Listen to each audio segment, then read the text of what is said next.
I think I hated that movie. Okay, I guess first I should say I have not read any of the Ender books by Orson Scott Card. Ender's Game, Ender's Shadow. There's a whole bunch of books in this series that I have not read, and after watching this movie, I don't think I ever want to. I guess it is possible that the books are better than this movie, but this movie does not give me any hope. Even if the books are better, if they share anything in common with this movie, I really do not want to find out if they are better. This movie, I guess, has some redeemable qualities, but it's so hard for me to think of them. This has an all-star cast, many actors who you're going to say, hey, it's that one person. Haley Steinfeld is in this. Steinfeld, I don't know. She was in Bumblebee, Edge of 17. She's in this show where she's Emily Dickinson on Apple TV.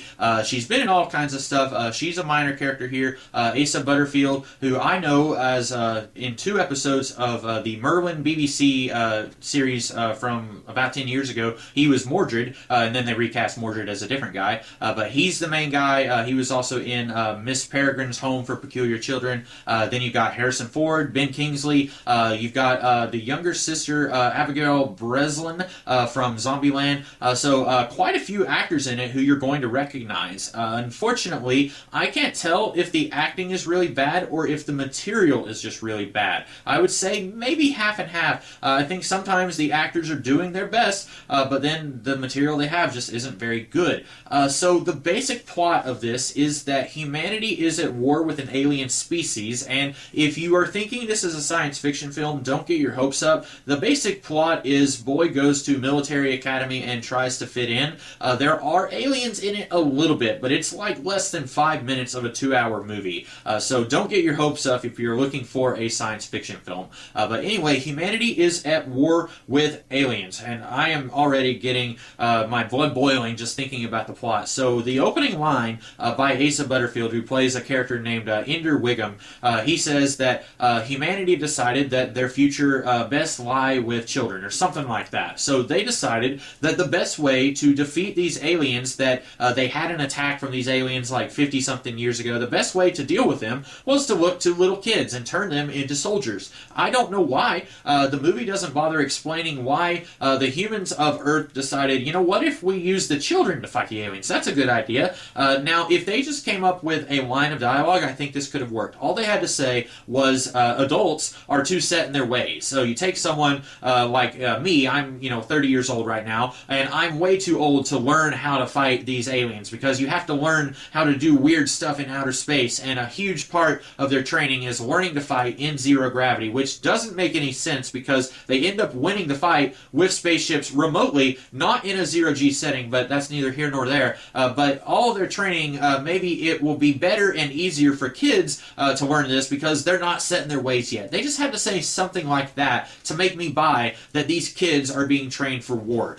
They don't even bother explaining that. And I guess maybe it's possible that the book, which is probably like 300-something pages long, I guess it's possible that the book is able to take its time with this plot. But my biggest problem with this movie is it's 2+ hours long, and we're following Ender through the whole movie, but everyone else, we're just rolling right past their characters. At the very beginning, he's at military academy, and then there's this character who hates his guts and tries to murder him, and so Ender starts kicking him, literally kicking him while he's down, and then he is expelled, and then he goes back home, and then his older brother also wants to murder him, and starts like trying to strangle him, and then Ender, I guess, pushes him off or something, and then he is accepted back into another military academy, and then everyone there in like the first minute that he's there, they all hate him.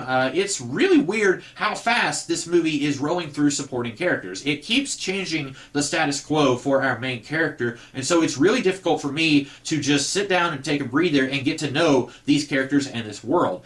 We are following Ender. It's not like we're losing our protagonist, but we're losing everyone else in this movie, and it's really hard for me to latch on to anybody. Also, every character in this movie is either a psychotic jerk who wants to murder Ender, or they follow him, like, will die for him for no reason at all. Like I said, in the first 2 minutes, Ender is playing some video game simulation against this guy. He beats him, and the guy is like, well, you must have cheated. And so later, he wants to kill Ender. And then Ender is able to fight him back, or fight him off, and then he goes home, and then his older brother is the same way. His older brother, for no reason at all, wants to beat up Ender and fight him, and then he goes back to another military academy, except this one is actually in a space station, and while they're all in the shuttle, Harrison Ford is floating on board, and then Ender is like, hee, that's funny, and Harrison Ford calls him out and says, why is that funny? And then Ender says, well, you're in zero G, and so you're floating this way, but to you, we're all floating this way, and you're standing right side up. There is no right side up in zero G, and Harrison Ford is just, bravo, Ender, that is brilliant. You are just the most brilliant 12-year-old that I've ever met. And there are so many nonsensical lines like that in this movie where Ender will say something completely idiotic and everyone in the movie just acts like he is the smartest person in the room. And the problem is, whoever wrote this movie, whoever wrote the books, Orson Scott Card, these people are not geniuses, but they are attempting to write a genius. And I'm not saying this to demean their intelligence, but I'm saying if you're a writer, it's going to be very difficult for you to write someone who is of high IQ. And they're acting like Ender is some kind of prodigy who's smarter than everyone else in the movie. But the problem is, whenever they give us these scenarios where he is allegedly really intelligent, I'm not buying it. I'm buying that everyone else in the movie is just incredibly idiotic. They're acting like Ender is really profound for saying that in zero G there is no right side up. That's just really dumb and obvious. I've seen other people say much more crude things about being in outer space that is just as profound as that. Things that I'm not going to repeat on camera. But then Ender goes to school, and like in the first 10 seconds, Harrison Ford tries to make everybody hate him. And he says, we need a Julius Caesar or a Napoleon. And then Ender says, well, Julius Caesar was assassinated by his friends, and then Harrison Ford's coworker says, yeah, and Napoleon never did win. So yeah, why do you need a Julius Caesar or a Napoleon? I don't know. He just wants everyone to hate Ender, I guess. And so at one point, there's this guy, I've seen him in stuff before. He is in the Artemis Fowl movie that I guess is either already out or is coming out soon. I don't know. I haven't seen it. But he's in that movie. He's been in some stuff, and I don't know the actor's name, but he is kind of like their drill sergeant. And at one point, he says, if you have a legitimate question, I will give you a direct answer. And then at one point, Ender has, what I will give him is a legitimate question. He asks, are our emails being blocked? And Harrison Ford says, yes. And then Ender says, why? And then this guy's like, drop down and give me 20. And then Ender starts doing it, and then he says something else, and the guy says, give me 20 more. And before he could even finish the first 20, the guy says, get up. And then he says, I will never salute you. And Ender says, yes, you will. And then later, there's a thing where Ender asks him, are they going to follow me? And the guy does this, and it's supposed to be heartwarming, but it's really stupid because I have never gotten a sense of where this character is at. It keeps changing his status quo so often that I can't get a feel for where he is or what is changing. Every 10 minutes or so, Harrison Ford will say, you're doing really well, we're going to promote you again. And I'm like, okay, this would work better if it was in a novel and we could get to know what's different for him now that he's been put into this other class, and we could spend like 50, 60 pages with him there before we promote him to being commander of whatever he's doing now. But we don't get that much time and luxury in a 2-hour movie. And maybe this would work better if it was like a 13-episode miniseries on Netflix, except even then, I don't think I would want to spend that much time with all these characters who are just horrible, horrible people. But like I said, you have two types of characters in this movie. You have the people who hate Ender for no reason, and then you have the people who will die for him for no reason, and that's everyone else. While Ender is on this space station, he starts making friends with people. At one point, Harrison Ford says, I might be able to promote some of you. Look to your left, look to your right. These people are not your friends. They're your competitors for being promoted. And then Ender ends up being promoted into this next ranking. And then later, all of his previous classmates that he was with are put under his command, and none of them hate him. They set up this idea that, you guys all need to compete with each other, and you need to hate each other. You can't trust each other because I might promote your friend over here. He does that, and then it doesn't go the way that the movie says it will. Chekhov's gun. If you set up something in Act 1, you need to pay it off in Act 3. If you have something in Act 3, it needs to be paid off in Act 1. It goes both ways. If you say this thing in Act 1, it needs to be paid off in some way. Otherwise, don't say it. But anyway, Ender is promoted up into the next level of basically the same stuff. I don't really know what's different here than what he was doing earlier. And there's this other guy. Guess what? Surprise, surprise. He hates Ender for no reason. And several times he keeps trying to prevent Ender from learning how to do what he needs to do. At one point, Ender is training with Haley Steinfeld, I don't know how to say her last name. And then this guy comes in and says, you do not ever need to train with her, even in your free time. And then Ender takes him aside and says hey, you told me not to train with her, but what if you said, I changed my mind? And then that way you don't lose face in front of everybody, and I can learn what needs to be done in order to do what I need to do. And the guy seems like he's on board with this, and then they go into this big simulation in a big zero-G room, which I want to remind you, they do not use zero gravity at any point in the climax of the movie. They go into this big zero-G room.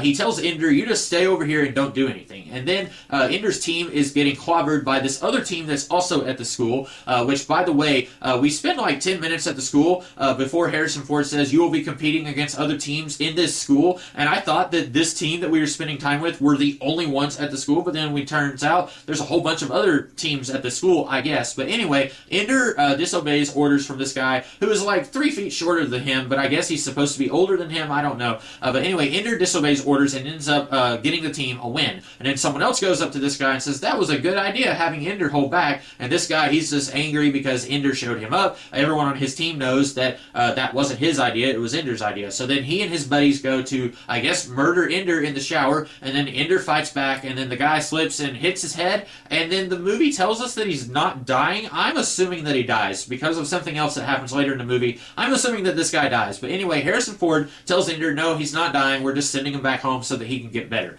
And then Ender is put in charge of his own unit. It's the kids that he was in class with earlier in the movie, and then they do a whole lot of training, and at some point he meets Ben Kingsley, who looks like one of the Romulans right out of the 2009 Star Trek movie. He's got all these tattoos, and they even explain it at one point. He says, this is my way of speaking with the dead. I don't know. But anyway, Ben Kingsley was a character who fought against these aliens 50-something years ago. He's was a pretty young pilot, I guess, at the time, and we are told that they have video footage of him defeating these aliens. But then Ender, when he first finds out who he's talking to, he says, why do we not have the rest of the video footage? It always cuts out right after you do that one thing. And then he says, well, it's a state secret. I'll go ahead and show you the rest of it. And basically, it turns out that these aliens, they have a queen, kind of like, a hive of bees or an anthill or something. There's a queen that's in charge of everybody. And it turns out that Ben Kingsley was just really lucky, and he hit the ship that had the queen in it, so all these other ships just fell down. And apparently the government doesn't want anyone to know that he just had a lucky shot. Even though you're training these children to go to war against these aliens, it seems like that is vital information that you would want to provide them. Maybe one of these guys would have some kind of idea okay, if we take out the queen, we take out all of them. And as soon as they tell Ender it's like a bee or an ant situation, as soon as they tell him that the queen controls all of them, he has this idea of, okay, so we take out the queens on the planet and then all of them stop attacking us. It's yeah, that's what it is. I don't know why they would keep this information to themselves. I don't know why they would keep Ben Kingsley's still being alive, why they would keep that secret. Because he's oh, you thought I was dead, didn't you? Yeah, because everyone on the planet thinks you're dead. Everyone was telling us that you were dead. But anyway, they keep doing these simulations, and at one point they stop Ender and they say, you're not doing what you're supposed to do. There's this other character, his name is Bean, and Ben Kingsley says, you need to let Bean improvise out in the field. I'm sorry, that is not how military hierarchy works. If I am a captain and I have 10 guys under me, and then one guy gets to improvise and do whatever he wants out in the field,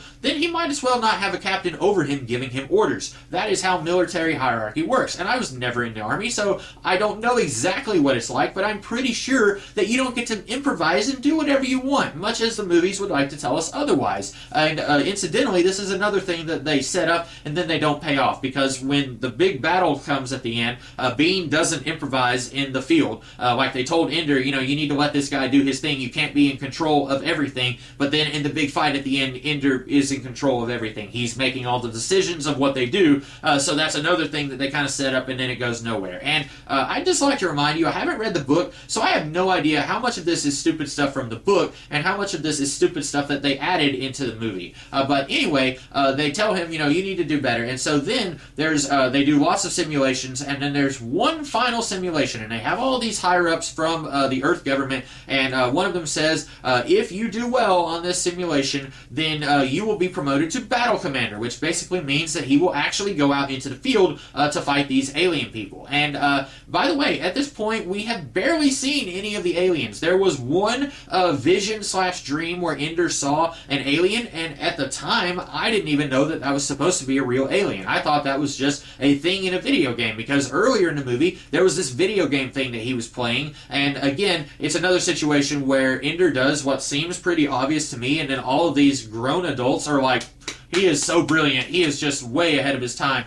There are two little cups of liquid in this video game, and this monster tells him that both of them are, or that one of them is poison. You get to choose which. So Ender chooses one, and it's poison. Then he chooses another, and it's poison. And so his third option, he attacks the monster and kills it. And Han Solo's friend says, I've never seen anyone do that before. Why? If you have a video game, and you have seemingly two options, and both options are wrong, then the obvious choice would be to try and find a third option. I don't know why nobody would have thought of that before, but it's because they want Ender to look like he's a genius, so they make everyone else in this story an idiot to make him look even better. But anyway, they have this final simulation, and if they do well, then Ender will be promoted, and presumably all these guys will go out into the field of battle. And so basically, Ender says, alright, we're going to attack the planet, and we're going to destroy all the queens, and then all these other ships will fall down. They act like this is a really smart, intelligent play, and nobody else has ever thought of this before, and the only reason we, the audience, have not thought of this up until now is because I was unaware that these ships had the capability of destroying an entire planet. I didn't know this was like the Death Star. I thought it was just, a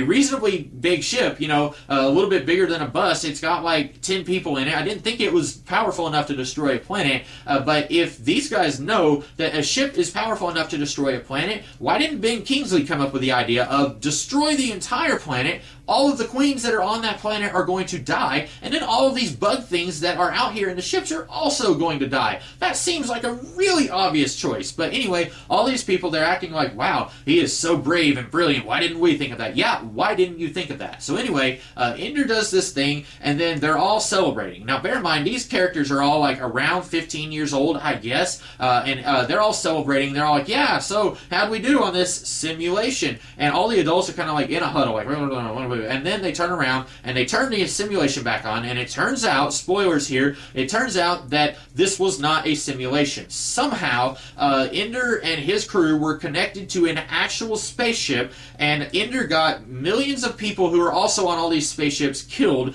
people on his side, and everyone who was on the planet died. And now Ender is upset. And now he's yelling at Han Solo saying, I committed genocide. People are going to know me for committing genocide. I'm sorry, little boy, but wasn't that the plan? Wasn't that what you were training this entire movie to do? Now he's upset that he's actually committed genocide when he thought that this was a simulation. But if he won, if this had been a simulation, and if he won, presumably he would have gone through with this plan anyway out in the field of battle, and then he would have committed genocide. That's what he was practicing to do for this entire thing, and then when he actually does it, he gets upset. And the movie is acting like it is really profound, and it's got this really morally ethical question about, is it okay to send children out to war to do morally reprehensible things for the greater good? And I just can't care. In a better movie with better characters who aren't psychopaths, I might could have cared a little bit more about this moral conundrum, but I don't, because this movie is so stupid.